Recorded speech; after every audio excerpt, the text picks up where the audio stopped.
On today's walk and talk, we'll cover Kerry's question in a little bit more detail. So in the last one, we talked about how life goes in cycles, but this one is more about stress.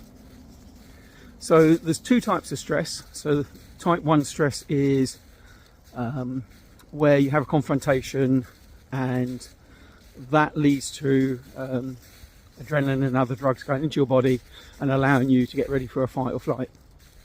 But the more common one in today's modern world is type 2 stress. Type 2 stress is where you're getting stressed about something because there's an overload of stimuli. So for example, at work, you're getting, I don't know, 2 or 3 times the amount of work that you can actually do within that time frame.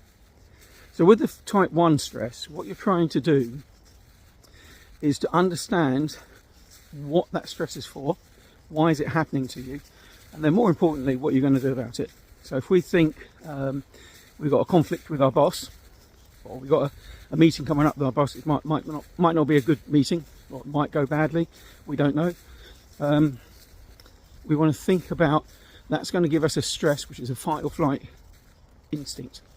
We'll go and have that meeting and it'll either turn out well or not.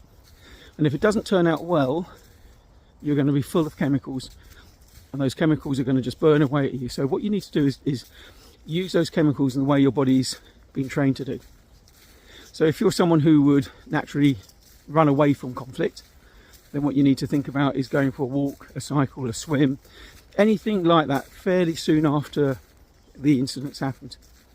If you're someone who fights, then you might want to just shout or hit something, or obviously not another colleague, or maybe do an impact sport, squash, tennis, things like that. And what you want to think about is that's mimicking the fight mechanism.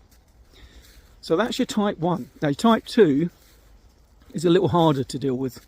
So type 2 is, you've got a 9-to-5 job, you've got a load of work you're doing, and suddenly there's a load more work to come. So for example, the job I'm in at the moment, we have a contractor doing some work for us. That contractor's going to disappear in December because there's no money to cover him, and I'm probably going to end up having to do two people's work. Now you've got an option here. You can either think about this as a short-term thing, and if it's short-term and I can do that work, then maybe just do it, not worry about it. But if it's more long-term, it's going to go on for months and months and months rather than a couple of weeks or a couple of days, then what you might need to do is renegotiate. So you need to learn negotiating skills, negotiate with your boss and turn around and say, look, I can't do this because of what do you want me to drop? And I've used this successfully in the past where I've spoken to my boss. He's given me a load of extra work and I've said, look, you've given me this, this and this. I'm not going to be able to do it all in that time frame. What do you want me to drop? Because I can't do all of it. And he's actually forgotten that he's given me some other bits and pieces. So what's happened is we've dropped the bits that are less important. The other thing is potentially, if you can't deal with it because or you can't negotiate it away, your next option is to start turning around and going, okay, well, if I've got too much work I can't do in that time period, is my company taking the piss? And if it is, maybe you just need to leave that job and not worry about it. So that's just your kind of second option. Or it might be you need to get some new skills because maybe you haven't quite got the skills you need. I wrote a policy today. I had my son with me. It took me probably about 2 hours to write the policy, because I got templates and stuff like that. It would have taken him 2 days to do. So maybe there's some skills that are missing or some templates you don't have, stuff like that.